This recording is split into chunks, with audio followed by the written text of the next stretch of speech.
Plot twist! Subverting expectations!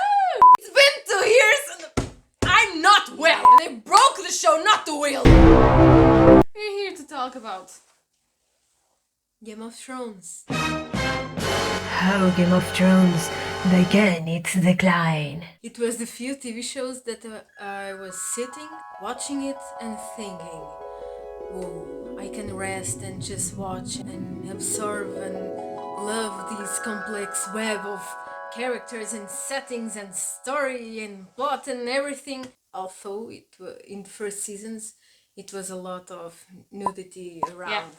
That wasn't very necessary. No, it's medieval times, everyone is naked, but only the women. Yeah. Well, Theon was. And you see what happened to him, right?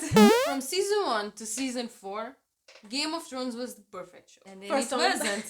By the 5th season, it just decayed. There's no more books to adapt. And George R.R. Martin just, woo! He wasn't directly involved. And George R.R. Martin is setting up so much stuff to happen in the future. There's a lot of plot lines that they cut, so they could be more condensed and focus on the TV show with what already they were making. That's okay. But in Dorne, they cut off Arianne Martell, literally one of the most, if not the most important character in the Dorne plot.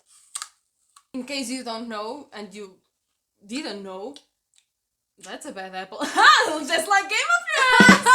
Arianne Martell, she basically is plotting to make Myrcella the Queen of Westeros. Doran Martell, her father, which is basically the ruler of Dorne, is actually trying to make an alliance of Martell and Targaryen on the Iron Throne, you know? They are very smart and cunning and are really a united house to fight against, you know, the Iron Throne. And in the TV show, there's a bunch of people there and they're all seeking vengeance and they hate each other basically and kill little girls. So much work to think of good ideas on our own. And we had decisions like Sansa going to Winterfell and living through hell there with Ramsay. Oh, so she can grow. Sure, Jan. In the books, Sansa is with Littlefinger. He's helping her become a very intelligent and cunning leader, so that when she goes to Winterfell, she can take all of that to herself. Tyrion was hanging around, doing absolutely nothing, or making bad decisions, you know. Tyrion's so smart. Stannis the Manis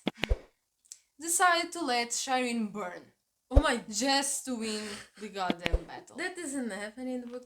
That's a good summary of how season 5 started to really make Game of Thrones go downhill. The 6th season was quite good for I think so. Because Daenerys was finally arriving at Westeros. Like, god damn it, just now! 6 seasons later! The Starks finally got Winterfell back after that Battle of the Bastards, which was quite awesome.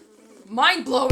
Cersei blew up, you know, Marjorie and a bunch of people. Oh my god! Light of the Seven starts playing. Marjorie was a great character. She was run out of the game. I was like, seriously? They did have to write some original material, but that material was good.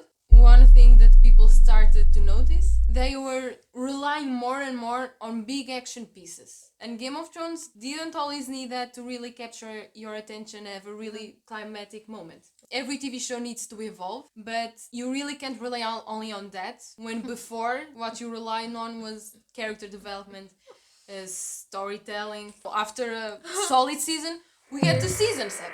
Our favorite. Well, in the 7th season, what went wrong was, well, everything. Jon Snow and Daenerys. Well, I understand why they are getting together, because it's a song of ice and fire, but it does make sense. But I was like, god damn it, it was so quick, I think. So forced. It seemed like such a cliche to have them together. Which goes in hand with the fast pacing they were going for. I mean, they had 7 episodes. They needed to go. Speaking of fast-paced, the amazing, beautiful, magical journey of Gendry, Jon Snow, and their fellows. And especially Gendry. They were like, we are in danger. Gendry, run!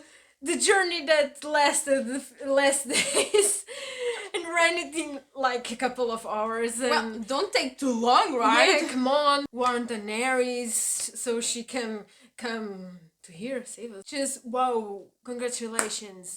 You just committed the awful mistake of every writer can do. That is a good coincidence. It's not even played off as a coincidence. What?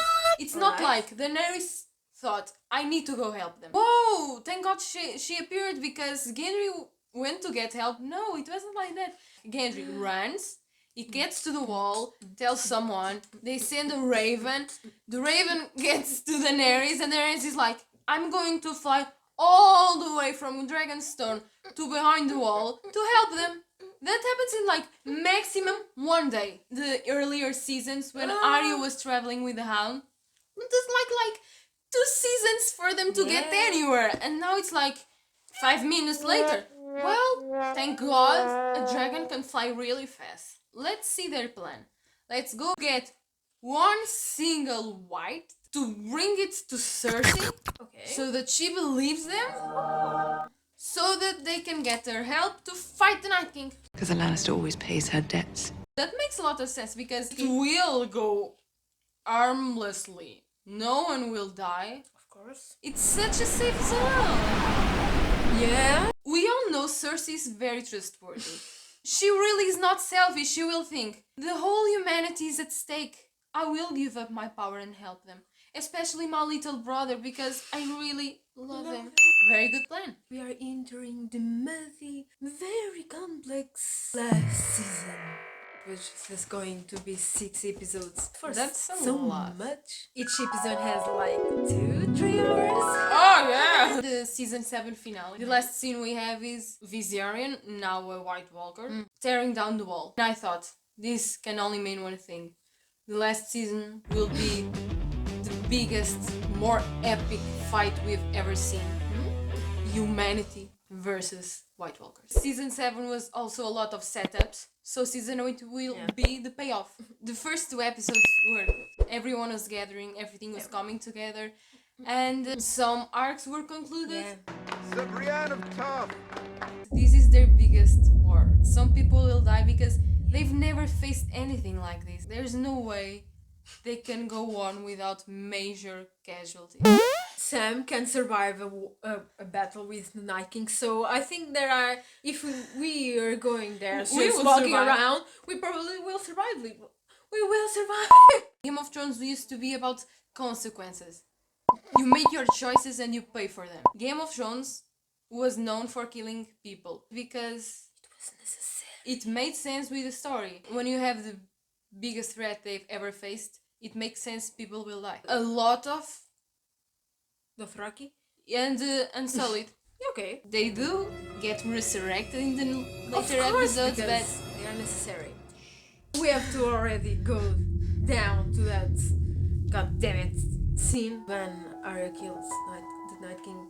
We are like, okay, it's not Jon Snow, it's Arya, alright, but some scenes before Dragon's Fire didn't kill him. And a dagger can. a Valyrian steel dagger. And Valyrian steel is made with dragon fire. A dagger in this It's just Crazy. the Night And King just shattered, and everything goes with it. That's such a cheating way to end a Oh, battle. yeah. You don't have to kill people just to subvert expectations or for shock value. That's also ridiculous. Some people say that, well, why are you mad about the ending? It's just like, well, it's different. And I was like, no, it's not different. It was everyone dying, Westeros becoming like Ice World or Yeah. something like The that. Night King winning, exactly. They will be like, I hate it, but it makes sense. The dialogue in season 8 is also top notch. I don't want it. She is my queen. If you think Daenerys was the only one who got cheated on last season, or even Jaime or Jon Snow, you just wait. Because as sad as it is, as you look more and more into it, you see every single character was cheated in some The way. last season changes villain 3 times. So Night King, Cersei, and then, well, why not in one season? Daenerys, why not? Why? Let's subvert. Let's make some difference in this world. The biggest subversion of Game of Thrones is the last season becoming a villain of the week TV show. D&D were trying to create something here, but they also were wrapping up everything so quickly, so abruptly. My God, why? HBO offered them more seasons, more episodes. They were like, we're giving you all the money you need. People would have waited for would. Game of Thrones. They would. To match up to George R.R. Martin's writing, Yeah. it's not easy. It isn't. But you would think that after writing so many seasons, or at least adapting them, they would know how to continue and finish character arcs, how to make some coherent storytelling, how to Do a good job. don't make illogical decisions just for the sake of forwarding something that doesn't make sense. In 5 minutes, fans can make like at least 10 endings that would make more sense. It's disrespectful to the actors, to the gave their hearts and soul to the characters, to George R. R. Martin himself, who sees that done to his work, and to the whole cast and crew in general, because season 8 was amazing on so many levels. Yeah, the music, the effects, all the logistics, everything was on point. It was really, really good. Except the only important pillar. When you're making a story, whatever place or form it takes, what is the one thing that matters if all else fails? It's the story. And when Game of Thrones gave us one of the best, if not the best season in every aspect possible, it failed in the story. It feels like a betrayal, and it really tarnishes Game of Thrones' legacy. If you thought it would have a happy ending, you weren't paying attention. We were paying attention. That's why it hurts. Don't be so sad, because we are going to do a video about alternative endings of the last season of Game of Thrones. And we're going to live in that video forever! If you have some ideas of alternative endings, please comment below. Yeah. If you think it ended well, Best season ever! Yeah, please tell us. Maybe you can change our minds and we can be a little bit sad. I mean, a little bit less sad. We still have the books, so Blessed be George R.R. Martin. As you can see, I definitely moved on. I'm yeah, definitely your grief is over. denial. I'm not in denial. I know what happened. Anger. I'm very calm. Yeah. Depression. Of course not. Now I'm so happy. Bargaining. Yeah, maybe it wasn't that bad. I accept that I will never accept Game of Thrones ending. And that's okay. That's a healthy way to live. Well, farewell. We are sisters of the Geek. Thanks for watching. Come cry with me.